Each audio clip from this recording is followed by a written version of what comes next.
El manifiesto de los partidos liberales republicanos. Instituto Rivas para Rule of Law. República Argentina. 2020. Agradecemos al Dr. Armando P. Rivas por su apoyo y entusiasmo para difundir popularmente las ideas de la libertad en América Latina y el Caribe. Cualquier error del manifiesto es del Instituto Rivas para el Rule of Law. Prólogo.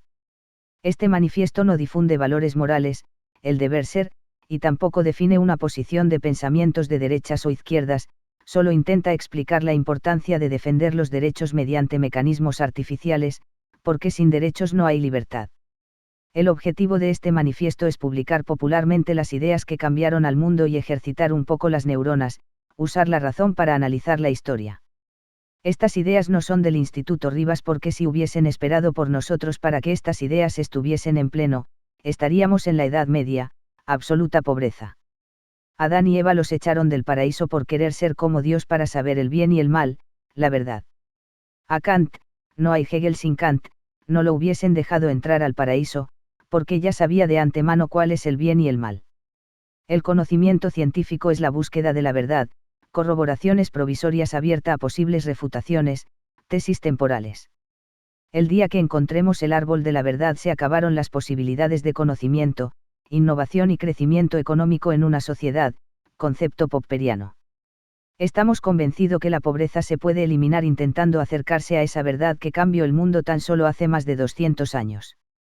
Este manifiesto no entra en el jueguito de la demagogia o valores morales, solo se basa en conceptos éticos políticos fundantes que la sociedad debe conocer para posibles debates de ideas y refutaciones para disminuir la pobreza. Además de plantear una revolución del intelecto, educación, de las instituciones, para que se produzca un cambio ético y político de abajo hacia arriba. Este manifiesto se basa en la extraordinaria obra de Armando P. Rivas Los condicionamientos éticos de la libertad, 2008, y sus diferentes artículos en distintas organizaciones por la lucha de la libertad, donde explica la tesis de la falacia de la civilización occidental y hace un análisis de las distintas ideas de filósofos, políticos, científicos y economistas occidentales que cambiaron el mundo, para bien y para mal. La idea de este manifiesto es emular el manifiesto del Partido Comunista, en otra época del mundo, reconociendo y admirando el marketing que tuvieron Marx y Engels para llenar al mundo de ideas basadas en una sociedad utópica, hombre nuevo. Consideramos que este manifiesto es una voz de todos los que luchan para tratar de eliminar la pobreza y los despotismos políticos en las distintas partes del mundo, especialmente en América Latina. No sabemos si este manifiesto tenga la popularidad como la tuvo Marx y Engels, o lo que dice es verdad o falsedad, pero sí estamos convencidos que no encontramos otra idea mejor que aplicar el Rule of Law para reducir los índices de pobreza y corrupción que existe actualmente en Argentina y gran parte del mundo. Instituto Rivas para el Rule of Law. El manifiesto de los partidos liberales republicanos. Instituto Rivas para el Rule of Law. Una brisa se cierne sobre el mundo, la brisa de la libertad. La única forma de obtener y mantener la libertad en una sociedad es educar el sistema ético, político y jurídico que cambió el mundo hace aproximadamente unos 200 años, el Rule of Law, es decir, que las sociedades tomen conciencia de las ideas y aprendan de sus errores, aprendizaje y conocimiento. Tener conciencia del Rule of Law desprende tres consecuencias.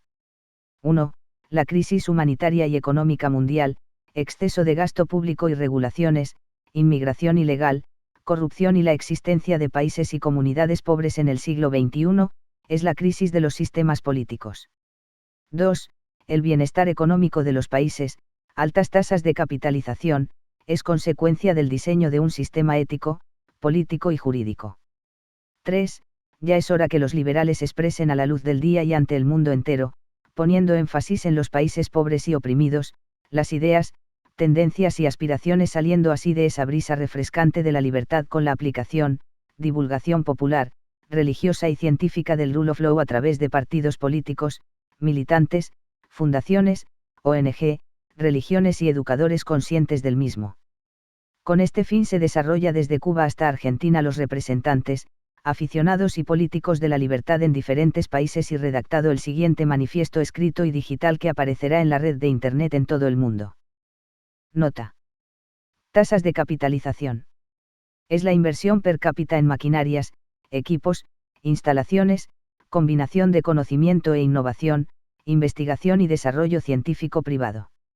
Los salarios e ingresos en términos reales dependen única y exclusivamente de las tasas de capitalización, es decir, de las inversiones y conocimiento que hacen de apoyo logístico para aumentar su rendimiento. No es lo mismo pescar a cascotazos que con una red de pescar, no es lo mismo arar con un tractor que hacerlo con las uñas. Los equipos de capital elevan los rendimientos, que es otro modo de referirse a los ingresos o salarios. Los salarios en 2020, que obtienen los trabajadores en Canadá no son lo mismo que lo que obtienen los trabajadores en Uganda, y el motivo no reside en el clima o en otras consideraciones como raciales, culturales, religiosas, sino en su tasa de capitalización. Alberto Venegas Lynch hijo. 1. Democracia y Rule of Law. Toda la historia de la humanidad, hasta la actualidad, es la historia de la lucha de los intereses individuales. Un ejemplo claro es la definición extraordinaria de burocracia, la mano visible, definida por Marx en el siglo XIX. Hegel planteaba que la burocracia representaba la eticidad de la sociedad porque representaba los intereses generales frente a las concupiscencias de las corporaciones. Marx inteligentemente le contesta a Hegel: mire señor, los burócratas terminan por convertir en intereses generales lo que no son más que sus intereses particulares. Y Armando Perribas en el siglo XX termina de liquidar a Marx y sus seguidores diciendo: cuando la sociedad alcanza el comunismo o socialismo, por revolución o voto, el sistema se convierte en una burocracia. El único error que tuvo Marx fue no poner a Dios de su parte, porque entonces los comunistas no hubiesen tenido ninguna salvación posible. Ricos y pobres, religiosos y agnósticos, republicanos y demócratas, ONG y élites, artistas y científicos, capitalistas y comunistas, burgueses y proletarios, liberales y socialistas, peronistas y antiperonistas, izquierdas y derechas. En palabras, personas con intereses particulares que se desarrollan y conviven en un sistema político. Cada persona o grupo de personas hará lo que sea para mantener o cambiar el interés individual para su conveniencia. Esa es la verdadera historia de la humanidad.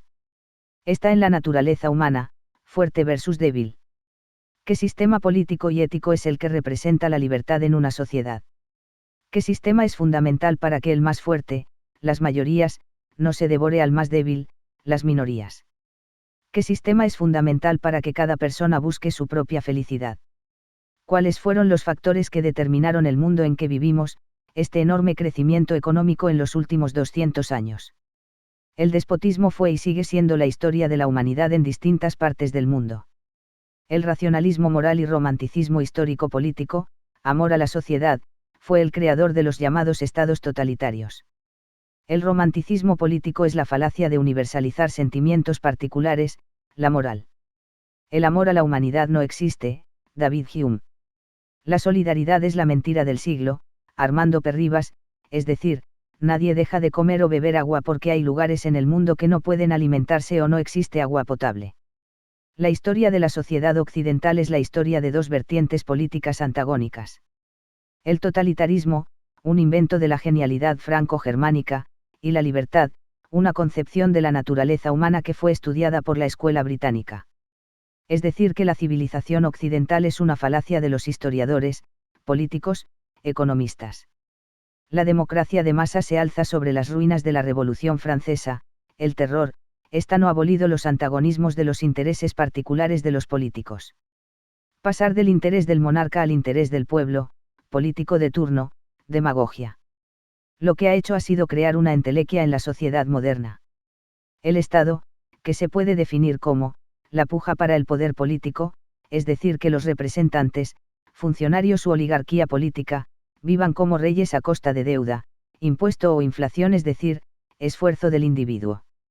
Sin embargo, nuestra época, la época del conocimiento e información, se caracteriza por la divulgación de las ideas a través de Internet, redes sociales. Hoy día casi toda la sociedad convive conectado y cada vez más rápido, por lo tanto, la sociedad tiene que decidir dos grandes sistemas políticos. Democracia o Rule of Law. De la Revolución Francesa, 1789, es decir, de las Comunas de París, surgieron los jacobinos. Estos jacobinos fueron el germen de donde brotó todos los sistemas políticos democráticos de masas totalitarios, la racionalización del despotismo, surgió el romanticismo político, la universalización racionalista de sentimientos morales, Rousseau, Kant, Hegel, Fichte, Nietzsche, Marx, Engels. Comunismo, nazismo, fascismo, peronismo y socialismo, es decir, comunismo con votos. De la Revolución Gloriosa, 1688, nace la libertad en el mundo. Por primera vez en la historia se reconoce los límites al poder político y el respeto de los derechos individuales. El máximo exponente es la escuela británica, John Locke, David Hume y Adam Smith. La consecuencia de estas ideas fue la primera revolución industrial, segunda mitad del siglo XVIII. Este concepto fue inspirador a países como los Estados Unidos, Argentina liberal, 1860 a 1930, y la Unión Europea. Luego otros países aplicaron el concepto de la libertad en mayor o menor medida: Australia, países nórdicos, Israel, Nueva Zelanda, Estonia, Singapur, Irlanda, otros. El concepto de la libertad se va expandiendo debido a la mejora en la calidad de vida de la sociedad. Nace un sistema político innovador, Rule of Law. Nota. Después de la Segunda Guerra Mundial, el concepto de la Unión Europea era hacer un Estados Unidos en Europa. Las primeras décadas el sistema funcionó ya que el gasto público no superaba el 20% respecto del PBI. En la actualidad, 2019, el sistema político de la Unión Europea es el estado de bienestar donde el gasto público en algunos países de la Unión Europea supera el 50% del PBI, y el político que quiere cambiar el rumbo de la Unión Europea pierde las elecciones. The Economist. El gasto público en la Unión Europea es inviable. El aumento de impuestos es una violación de los derechos de propiedad. Existe una correlación inversa entre el gasto público y el crecimiento económico. Gasto público es en gran medida determinante en el incremento de los costos de producción. George Gildar decía, el gasto público no forma parte del producto, sino forma parte del costo de producir.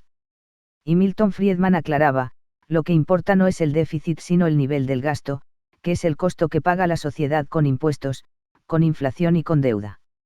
La Unión Europea no crece económicamente y los sistemas políticos están nadando en una tormenta de conceptos y fanatismos filosóficos e ideológicos: Brexit, Frexit, Euro, partidos verdes, nacionalismos de izquierdas y derechas, islamofobia, otros, tales así que China cambió a Marx por Confucio y es más capitalista que la Unión Europea respetando derechos de propiedad. Armando P. Rivas. 2. Rule of Law, liberalismo y liberales. ¿Qué relación existe entre el Rule of Law, liberalismo y liberales? El liberalismo es una concepción ético-política. No es una actitud del individuo o un principio moral. Armando P. Rivas. El liberal defiende los derechos individuales, vida, libertad, propiedad y búsqueda de la propia felicidad, y tienen conciencia de la naturaleza humana. El Rule of Law es un sistema ético, político y jurídico. El objetivo del Rule of Law, fundada en una constitución como artificio, es una sociedad abierta y civilizada, respetos de libertades individuales y límites al poder político. La consecuencia de aplicar este sistema, datos históricos y aprendizaje, es la generación de riqueza tangible e intangible en la sociedad. El Rule of Law es la aplicación técnica de la libertad en una sociedad como consecuencia de comprender histórica, científica y filosóficamente a la naturaleza humana. Es decir, que cada persona busque su propia felicidad sin violar derechos individuales. El Rule of Law es aplicar desde un punto de vista de ingeniería social ideas liberales en una sociedad reconociendo al ser humano como es y no como debe de ser y tener conciencia, un concepto ético fundamental que cambió la historia de la humanidad. Que los intereses particulares no son contrarios al interés general, derecho de la búsqueda de la propia felicidad.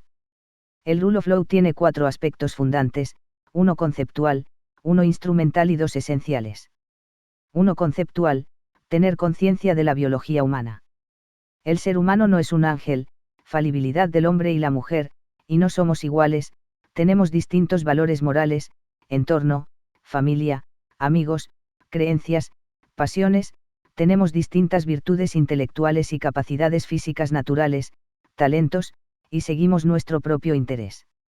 Los sentimientos fijan nuestros objetivos y acciones. La inteligencia, razón, es una herramienta para obtener nuestros objetivos. La razón puede ser falible, el cerebro es parte de la biología humana. 2 instrumental, este concepto tiene 2 aspectos: para sistemas políticos estables o para sistemas políticos inestable.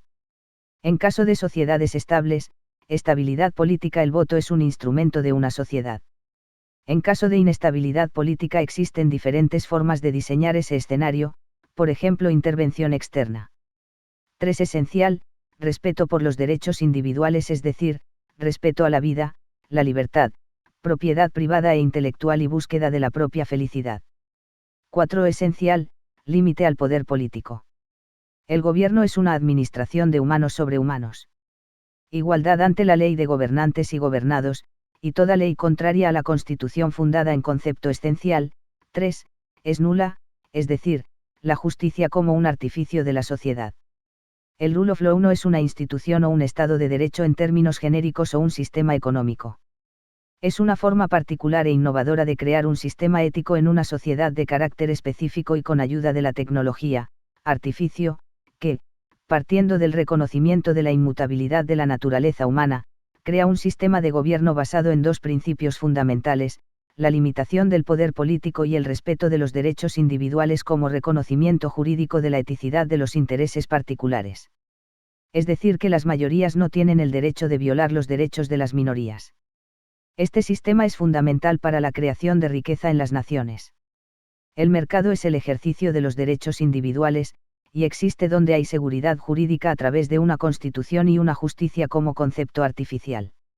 La revisión judicial. Si la justicia la manejan hombres o mujeres, inteligencia natural, tienen que emular a una máquina de inteligencia artificial, sin arbitrariedad, tienen que tener conciencia que es un aprendizaje y tener claro siempre el concepto de revisión judicial. Toda ley contraria a la Constitución es nula.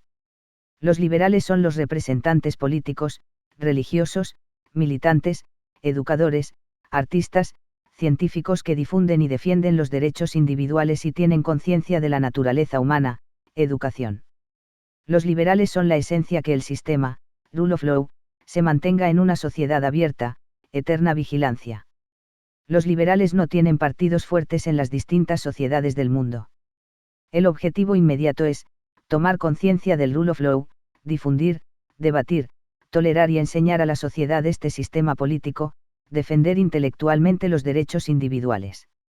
Los gobernantes liberales tienen que aplicar inicialmente este sistema en las sociedades pequeñas y pobres con capacidad de control independiente del gobierno central de turno. El concepto de los partidos liberales es que la sociedad elija su idea y representantes en función de sus valores morales, pero preservar el concepto ético del rule of law. Es decir, una sociedad es abierta y avanzada cuando logre tener multiplicidad de partidos políticos liberales basados en la ética liberal, así como se logró tener multiplicidad de sectas o religiones basadas en leyes morales. El rule of law fluirá naturalmente en las sociedades civiles a través de la tecnología y el conocimiento, y este sistema político en múltiples partidos liberales será la conquista del mundo abierto y civilizado. Nota. La ética estática es aquella que considera que en un momento dado existe una riqueza colectiva como un dato, y su distribución es arbitraria. En tal sentido, esa arbitrariedad debe ser corregida y para ello el encargado es el poder político. La ética dinámica es aquella concepción, que creó el sistema político, que parte del principio opuesto, y es que la riqueza no es un dato, sino el resultado de un comportamiento social determinado. En otras palabras, ética y economía son conceptos complementarios, en este caso, ética dinámica, y en tanto que en el primero son independientes, ética estática. El liberalismo discute la ética del sistema, no de las personas. En nombre de la semántica falaz de la democracia, el socialismo hace discriminación ética entre las personas: los que tienen interés son los que producen, capitalistas, y los que están en el gobierno son desinteresados, justicia social.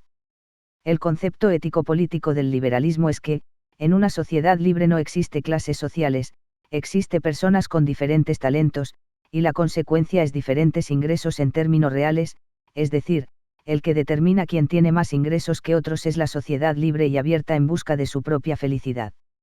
El liberalismo no analiza la moral de las personas, expresa y define concepciones éticas políticas prácticas, que permiten una convivencia para la mejor convivencia de la sociedad, rule of law. La idea de la solidaridad como un ser moral es una fantasía, la solidaridad como acción del individuo es fantástica, como presupuesto del sistema político es una mentira usada para el poder político absoluto, egoísmo del político de turno. Los estados en Latinoamérica no dan felicidad, se la apropian. Con la caída del muro de Berlín se terminó el comunismo, Pero la ideología persiste y pervive, socialismo democrático. Ya no es un instrumento para hacer guerras y dominar el mundo, sino para tener y acceder al poder político en nombre del antiimperialismo, neoliberalismo, la solidaridad y los pobres, personas sin alimentación y adoctrinadas en ideologías populista. El bien común ha sido la excusa para todas las sociedades civiles y todas las tiranías, ya que es un concepto que se genera a partir del poder político.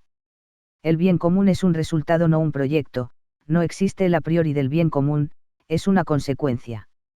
Cuando el bien común se convierte en un proyecto, solidaridad, el único que conoce el proyecto es el Estado o el pueblo, político o burócrata de turno, por lo tanto es el que define cuáles son los derechos que tiene cada persona, se anula el derecho de la búsqueda de la propia felicidad, es decir, la libertad. La ética en el liberalismo es la concepción de la naturaleza humana como es, para crear un sistema para que el comportamiento corresponda con la necesidad de la sociedad que es la justicia, que los derechos individuales no sean violados, sin meterse dentro del alma del individuo, la moral, sentir o pensar lo que queremos. Armando Perribas. Nota: la justicia. La justicia y propiedad derivan del mismo concepto, es un artificio, consecuencial. Así como la información de los precios en una economía libre indican al individuo o mercado si es rentable o no realizar una inversión, la información de los niveles de seguridad jurídica indica el comportamiento de la sociedad. Si la naturaleza fuera pródiga y los hombres generosos, la justicia no tendría razón de ser. David Hume. La justicia es un instrumento que requiere la sociedad para controlar a los gobernados y gobernantes, mantener la estabilidad de la naturaleza humana. Así como la sociedad inventó artificios como Internet, computadoras, vacunas, autos, aviones, celulares, para mejorar la vida de las personas. La justicia surge artificial y necesariamente de la adecuación y de las convenciones humanas. David Hume. La justicia aplicada al rule of law se diseña para controlar y disminuir el poder político que es ejercido por seres humanos en un aprendizaje y sentenciar que toda ley contraria a la Constitución es anulada. La libertad está garantizada por la ley que es la justicia. Armando Perribas. Una imbecilidad es la frase de Immanuel Kant: fiat justitia, et pereat mundus, hágase justicia, aunque perezca el mundo. La realidad es que la justicia no tiene más razón de ser, que no perezca el mundo. Si el mundo va a perecer, ¿para qué hace falta la justicia? Algunas opciones para mejorar los índices de seguridad jurídica en distintos países, América Latina, África, Caribe, es crear, diseñar y planificar sistemas de justicia innovadores, por ejemplo, Corte Suprema propia regulada por instituciones privadas basadas en estándares de calidad en seguridad jurídica, Corte Suprema foránea de países con altos índices de seguridad jurídica. En pequeñas comunidades, municipios, comunas, un sistema judicial privado colaborativo, por ejemplo como Uber, Mercado Libre, Pedido Ya. En el futuro un sistema con máquinas de inteligencia artificial. El concepto fundamental que tenemos que incorporar a nuestro cerebro, es que la justicia puede ser o no ser propia de un país, como es un automóvil o una tecnología de comunicación, ya que la justicia es un artificio. El mercado y las inversiones, ejercicio de los derechos individuales, existe donde hay altos índices de seguridad jurídica, es decir, límites al poder político y respeto de los derechos individuales. 3 ideas de la libertad y el rule of law. El liberalismo creó el mundo moderno y el mundo moderno se está poniendo en contra de él. The Economist 2018. Esa sentencia es una verdadera descripción de lo que pasó en la historia y lo que está ocurriendo en la actualidad. En primer lugar, las ideas liberales fueron la base de la creación de riqueza por primera vez en la historia, solamente desde hace solo unos 200 años. Y también la izquierda ha monopolizado la ética en el mundo occidental, basada en la falacia de la búsqueda de la igualdad. Esa es la función del socialismo que prevalece en la Unión Europea y América Latina. 3.1 Inicio del liberalismo, Escuela Británica. El liberalismo comenzó en Inglaterra con las ideas de John Locke. Así comenzó reconociendo que, los monarcas también eran hombres y por tanto había que controlar el poder político, que en el caso de Inglaterra era reduciendo las prerrogativas del rey. Siguiendo ese importante principio, Locke reconoció la necesidad de respetar el derecho de propiedad pues la riqueza la creaba el hombre y no la tierra. También reconoció por primera vez en la historia el derecho a la búsqueda de la propia felicidad, que consideró el principio fundamental de la libertad. En la Carta de la Tolerancia escribió: Yo pienso que nadie puede ir al cielo con una religión en la que no cree, libertad religiosa. No hay ninguna duda de que el otro pensador que reconoció las ideas que cambiaron al mundo fue David Hume, Escocia, que comenzó reconociendo la naturaleza humana y dijo, es imposible el cambiar o corregir algo material en nuestra naturaleza. Lo más que podemos hacer es cambiar nuestra circunstancia y situación. Es decir, el sistema político es el que determina los comportamientos. Respecto a la propiedad privada estableció el siguiente principio: sería una mayor crueldad el desposeer al hombre de algo que no dárselo. Y en ese respecto llegó a una importante conclusión que son las leyes de la naturaleza humana. Nosotros vamos ahora corriendo sobre 3 leyes fundamentales de la naturaleza. 1. La estabilidad de la posición, propiedad, seguridad jurídica. 2. La transferencia por consenso, mano invisible. 3. El cumplimiento de las promesas, respeto de los contratos. Y llegó Adam Smith, Escocia, que trajo la idea de lo que llamó la mano invisible y escribió, persiguiendo su propio interés promueve el de la sociedad más efectivamente. Yo no he conocido a nadie que pretendiendo actuar en nombre del bien público lo haya hecho. Ese ha sido un principio básico de la creación de riqueza en el mundo. Y obviamente es una explicitación fáctica del derecho a la búsqueda de la felicidad. La historia ha demostrado que cuando el gobierno pretende distribuir la riqueza genera más pobreza. Lo cual ha sido demostrado por el comunismo, y el socialismo, que como dice Ayn Rand, es la diferencia entre el crimen y el suicidio. Ya Aristóteles hace 2500 años había dicho que la democracia era la destrucción de la república. La demagogia. Y otro principio al que se refirió Adam Smith que ha sido principal en la historia es lo que dijo respecto a la justicia: cuando el judicial está unido al poder ejecutivo es escasamente posible que la justicia no deba ser frecuentemente sacrificada a lo que vulgarmente se llama política. 3.2 La aplicación del liberalismo en Estados Unidos, el Rule of Law. La idea filosófica del Rule of Law fue llevada a sus últimas consecuencias por los Founding Fathers en Estados Unidos, y al hacerlo bajo el principio de la libertad en 100 años se convirtió en la primera economía del mundo. Como dijo Jean-François Reval, las tierras producen menos por su fertilidad que por la libertad de sus ciudadanos. Fue principalmente James Madison quien reconoció esos principios y en la Carta 51 de The Federalist Papers escribió: ¿pero qué es el gobierno mismo sino la mayor reflexión sobre la naturaleza humana? Si los hombres fueran ángeles, no sería necesario el gobierno. Si los ángeles fueran a gobernar a los hombres no sería necesario ningún control interno ni externo al gobierno. Al organizar un gobierno que va a ser administrado por hombres sobre hombres, la mayor dificultad yace en esto: usted debe primero capacitar al gobierno a controlar a los gobernados, y en segundo lugar obligarlo a controlarse a sí mismo. La dependencia en el pueblo sin duda es el primer control al gobierno, pero la experiencia ha enseñado a la humanidad la necesidad de precauciones auxiliares. En esa sentencia se encuentran reconocidos los principios mencionados de la escuela británica. No obstante, nunca mencionaron a los autores de los mismos. En primer lugar no mencionaron a Hume pues era agnóstico y los americanos cristianos. Y en este ámbito encontramos nuevamente a la escuela británica cuando expuso que habría libertad religiosa cuando hubiese multiplicidad de sectas. Y ese fue el caso de Estados Unidos, donde los protestantes representaban multiplicidad de sectas. El otro principio fundamental reconocido por los Founding Fathers fue el respeto por los derechos individuales, llamados inalienables, el derecho a la vida, libertad, propiedad y el derecho a la búsqueda de la propia felicidad. Al respecto Alexander Hamilton escribió: una peligrosa ambición subyace bajo la especiosa máscara del celo por los derechos del pueblo. Por tanto, los derechos individuales no son lo mismo que la prevaleciente mística de los derechos humanos. Y en ese sentido Hamilton consideró que el celo por los derechos del pueblo ha sido el camino a la introducción del despotismo. Otro concepto para control el gobierno de los Estados Unidos fue establecer un principio fundamental del Rule of Law denominado, The Judicial Review, la revisión judicial. Ese principio también fue reconocido por Hamilton que escribió: una constitución es un hecho, y debe ser considerada la ley fundamental, por tanto ninguna ley de la legislatura contraria a la Constitución puede ser válida.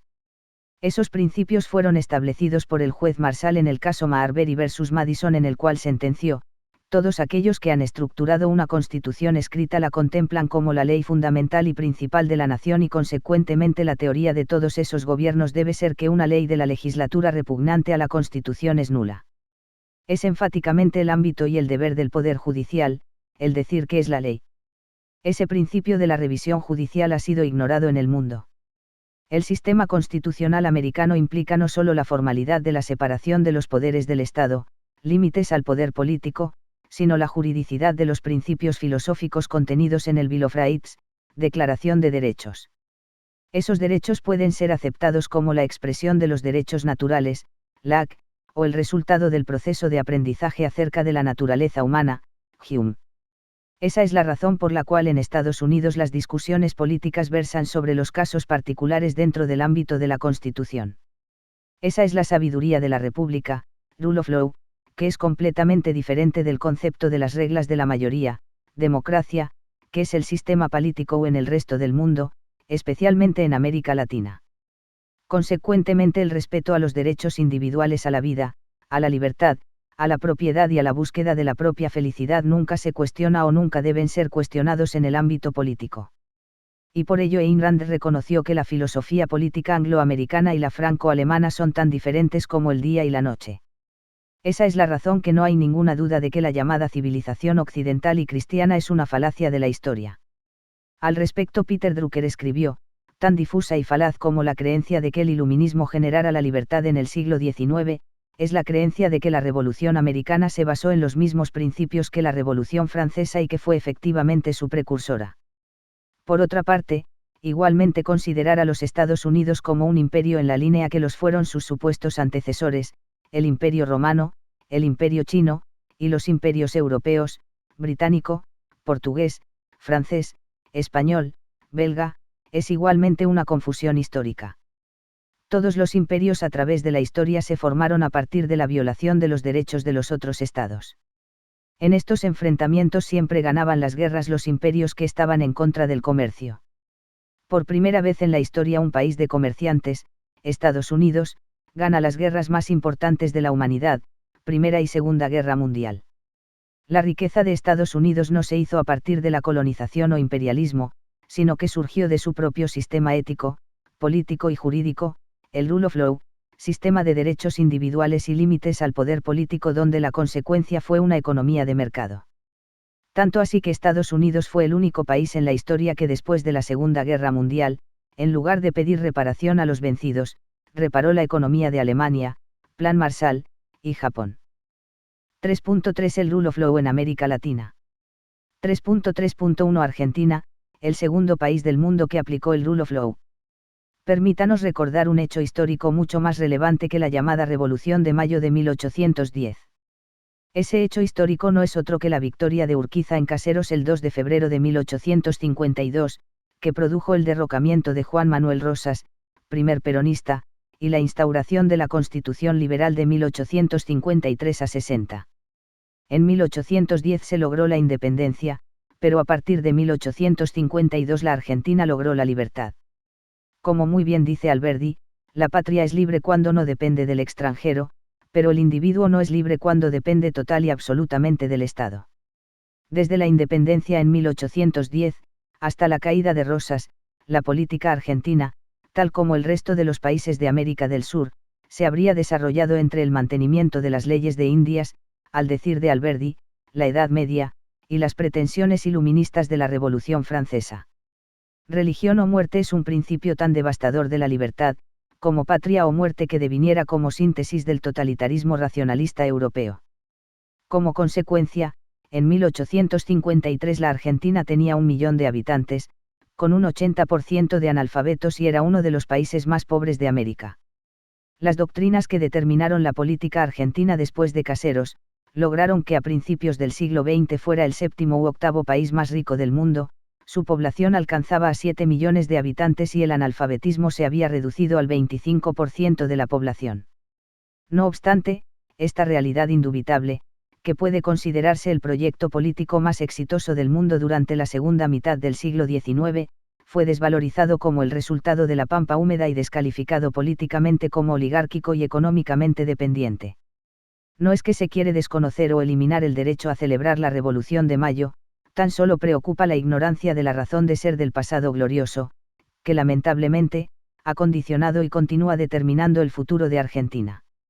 Se ignora en las instituciones educativas de Argentina que la Constitución de 1853 a 60 significó que la Argentina se adelantó a Europa en el proyecto de la libertad. Europa tuvo que esperar por los tanques Sherman y el Plan Marshall, para evitar ser nazi o comunista. No obstante, nadie parece preguntarse siquiera cuál fue la causa de la inmigración europea. En esa época, en Argentina se reconocían derechos que eran desconocidos en Europa bajo la dictadura de Napoleón III en Francia y el inicio del fascismo de Bismarck en Alemania. Tanto Alberdi como Sarmiento se percataron de la naturaleza de este proceso. Fue así que Sarmiento dijera que de Europa no se podía esperar nada y que si algo se podía esperar era de Estados Unidos, cuya constitución correspondía a la de Argentina. Sic. Por ello, en sus comentarios a la Constitución de 1853, refiriéndose a las relaciones del sistema federal con su ejemplo que eran los Estados Unidos, dice: sirva esta simple comparación para mostrar lo que nos hemos propuesto en los comentarios a la Constitución de la Confederación Argentina que principiamos, y es aplicar al texto de sus cláusulas las doctrinas de los estadistas y de los jurisconsultos norteamericanos y las decisiones de sus tribunales.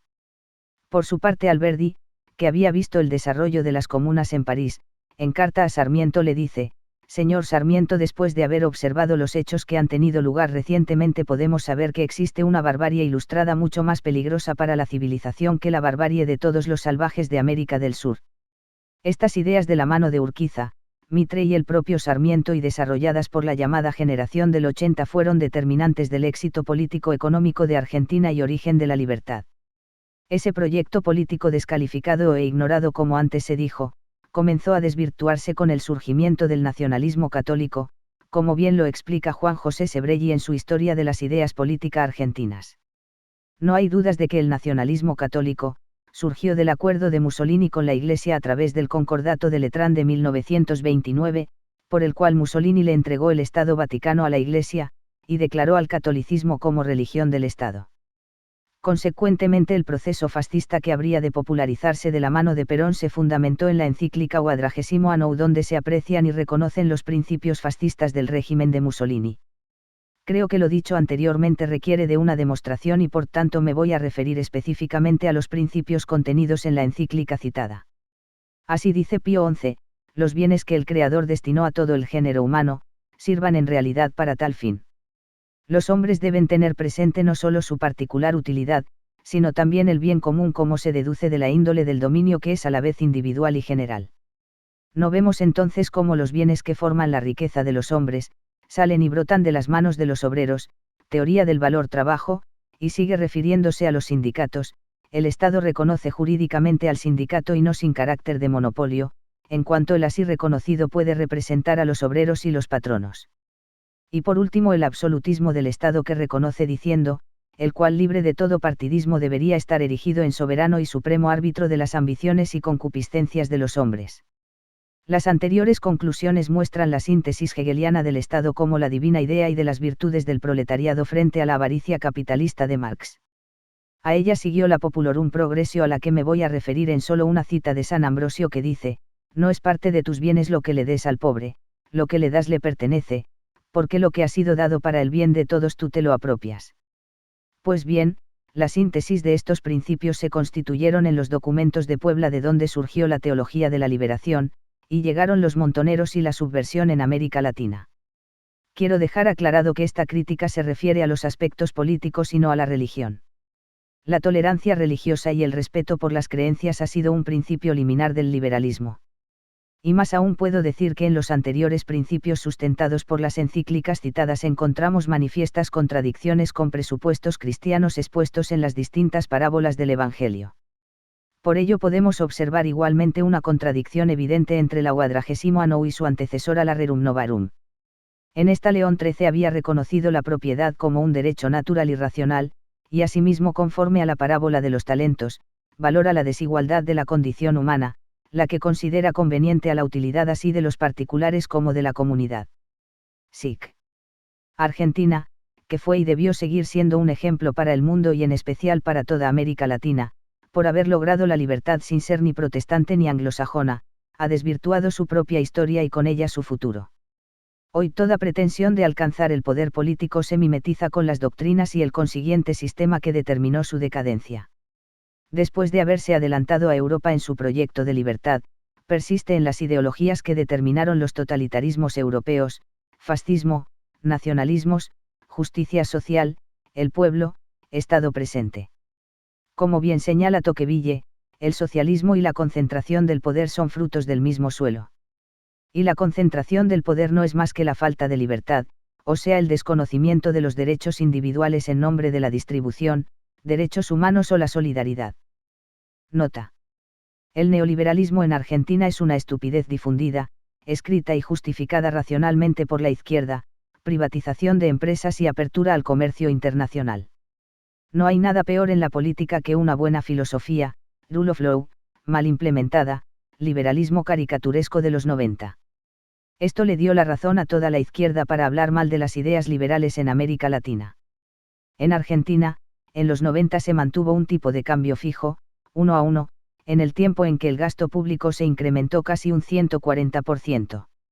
Además, la seguridad jurídica no era sólida: 14 bis, elevada corrupción, burócratas, poder a los sindicatos, gasto público ineficiente, otros. En 1991 el gasto público en salarios en las provincias era de 6.000 millones de dólares, a fines de 1998, era de 18.000 millones de dólares. Esto generó una sobreevaluación del peso, a tipo de cambio fijo, destruyendo el sistema privado de las empresas. Cuando las empresas tienen déficit, se acaba la producción. No se puede controlar el impacto del gasto público, controlando la cantidad de dinero o controlando el tipo de cambio. Análisis de la tasa natural de Bixel. Cuando las economías fracasan en nombre del neoliberalismo es el desastre: el sistema político le da la razón a la izquierda para la nacionalización de las empresas. Armando Perribas. 3.3.2 Cuba. El rule of law por osmosis. En 1959, a la llegada de Fidel Castro a La Habana, Cuba era el país que tenía el nivel de vida más elevado de América Latina. Mirar vídeos en YouTube. En primer lugar, ello se debía a que, independientemente de errores políticos tales como el golpe de Estado de Batista en 1952, teníamos el sistema en el que se respetaba el derecho de propiedad y por ello toda la actividad económica estaba en manos privadas. Cuba era una prueba más de que el sistema es independiente de la raza o la religión de los ciudadanos. Pero otro hecho indubitable que es necesario reconocer es que la situación económica de Cuba dependía en gran escala de las relaciones políticas y económicas con Estados Unidos. En primer lugar, debemos reconocer que a partir del Tratado Ay-Quesada, firmado en 1940, Estados Unidos pagaba a Cuba por el azúcar el doble del precio del mercado mundial. Los cubanos no nos íbamos de Cuba, ni sacábamos el dinero de Cuba, cuando el peso era equivalente al dólar. Eran los americanos los que se venían a Cuba y por ello hacían inversiones en Cuba. El valor de las propiedades norteamericanas en Cuba ha sido estimado en unos 7.000 millones de dólares, que equivalen a unos 80.000 millones de dólares hoy en día, 2008. Las relaciones comerciales con Estados Unidos eran las más importantes y en 1957 representaba el 58% de las exportaciones cubanas y el 71% de las importaciones. Mario Lazo. Fue a la llegada de Castro que comenzó el enfrentamiento de Cuba con Estados Unidos. Ya en su primer discurso dijo: nosotros no estamos aquí por el Pentágono sino en contra del Pentágono. Ello a pesar de que fue el presidente Eisenhower quien apoyó a Castro y después de las elecciones de 1958 que ganó el candidato de Batista le exigió a Batista que se fuera del país y dejara a Fidel Castro. Escrito por el embajador americano Earle T. Smith en su obra, El cuarto piso. Allí también informa que se llevaban armas de contrabando y soldados americanos a Fidel Castro en la Sierra Maestra y a Raúl Castro en la Sierra del Cristal. Llegado Castro al poder comenzó por hacer la reforma agraria por la cual limitaba la extensión de la tierra de los propietarios y seguidamente nacionalizó la propiedad privada de los cubanos y de los americanos. Finalmente se rompieron las relaciones cuando Estados Unidos pidió que se compensara la expropiación de las propiedades americanas. Fue a partir de ese enfrentamiento que Cuba rompió relaciones con Estados Unidos y consecuentemente se impuso el embargo. No bloqueo. Tampoco implicaba una política para derrocar a Fidel Castro y llevar la democracia a Cuba. Tanto así que el presidente Kennedy traicionó a los cubanos en la invasión de Bahía de Cochinos por no proveer la aviación que se había comprometido. Y en 1962 durante la crisis de los misiles Kennedy acordó con Khrushchev entregar a Cuba a la órbita soviética a cambio de que sacaran los misiles de Cuba. Visto lo que antecede, es una falacia el pensar que la política americana de llevar la democracia a Cuba basada en el embargo había fracasado y por tanto había que cambiarla.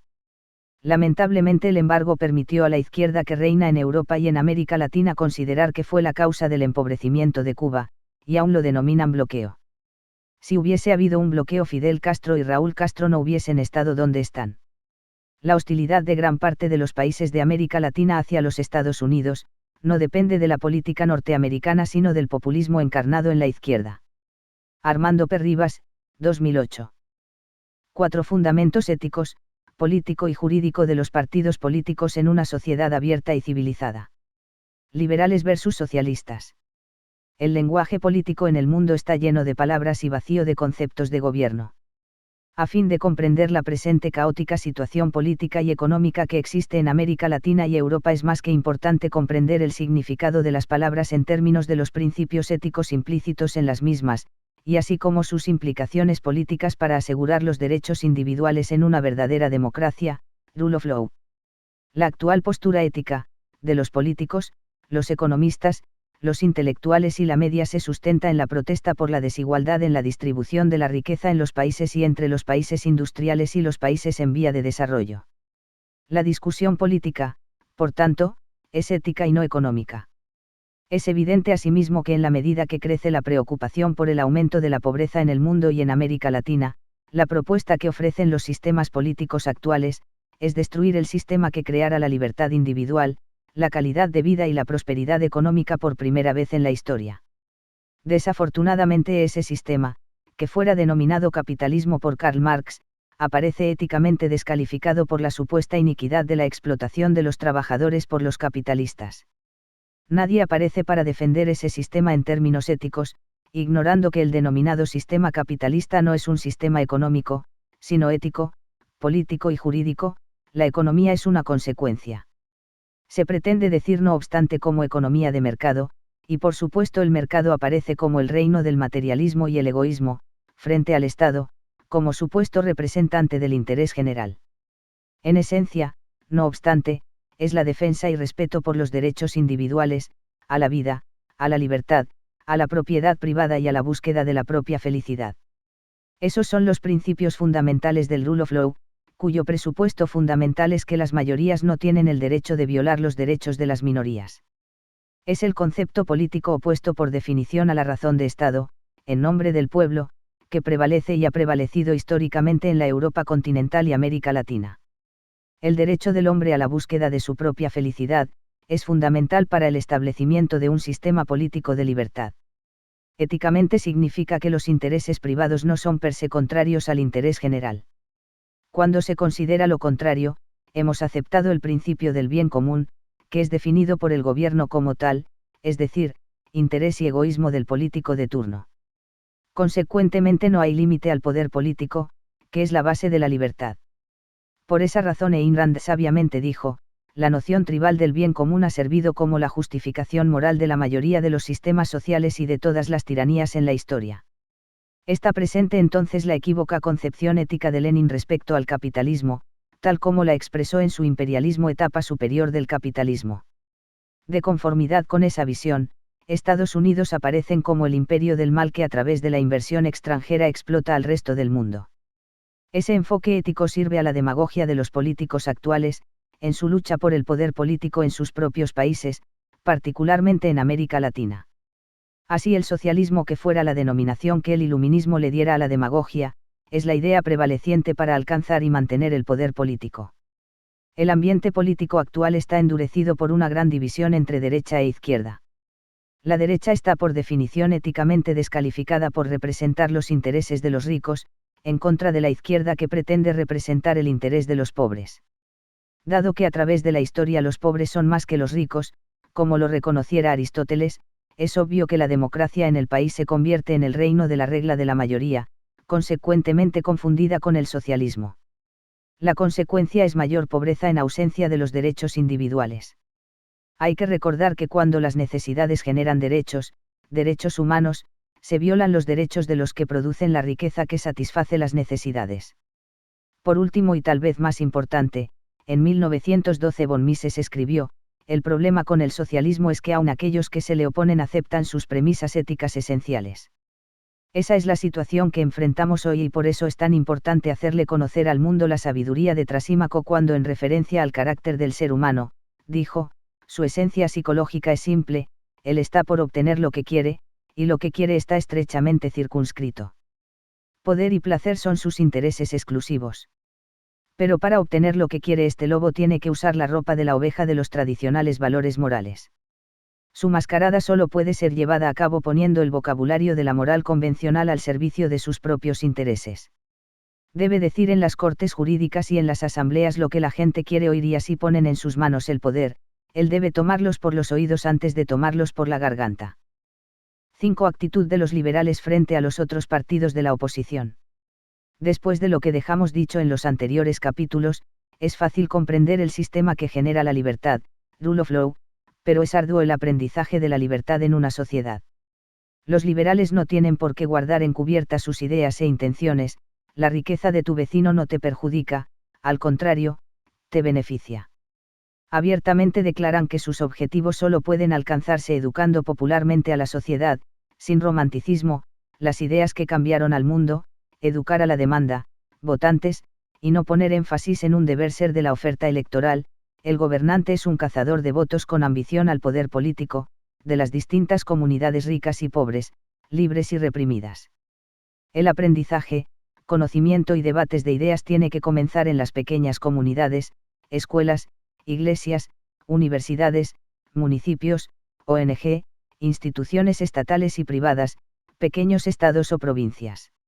Luego las comunidades, municipios o provincias, educadas, conciencia del sistema, se van a descentralizar de los gobiernos déspotas y totalitarios, para aplicar el sistema a través de una constitución, escrita o digital, que tenga conciencia el concepto del rule of law, la justicia como un artificio. Tiemblen, las clases gobernantes totalitarios y parásitos, ante la perspectiva de la lucha de la libertad. Las sociedades pobres y sin libertades individuales no tienen nada que perder, que no sean sus cadenas al político demagogo de turno. Tienen en cambio, un mundo entero que ganar. Liberales del mundo, unidos.